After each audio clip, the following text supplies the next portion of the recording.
Hello বন্ধুরা, আমি ফিজিক্সওয়ালা থেকে এপ্রিল মাসে 23-24 তারিখ নাগাদ আমি এই WBPSC Purna Saksham foundation prelims plus mains ব্যাচটি এনরোল করেছিলাম। এটা একটা পেইড ব্যাচ, 5,000 টাকা নিয়েছিল।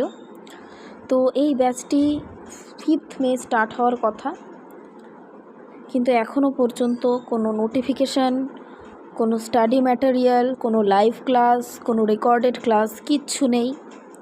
ব্যাচটা যেরকম আগে ছিল তেমনই রয়েছে। আমরা জানি এতদিন ধরে যে ফিজিক্সওয়ালা হচ্ছে একটা বড় প্ল্যাটফর্ম, যেখানে মিলিয়ন স্টুডেন্টস বিভিন্ন এক্সামের প্রিপারেশন নেয়, এক্সাম ক্র্যাকও করে। তো সেই হিসেবেই আমি আমার পরিচিত একজনের কথা শুনে এই ব্যাচটি নিয়েছি, কিন্তু এই ব্যাচটি যে আসলে কিছুই দেখাচ্ছে না। তাহলে কি আমার টাকা কি ফেরত কি পাবো, নাকি ব্যাচটা ঠিক করে দেওয়া হবে? আমি এটাই জানতে চাই।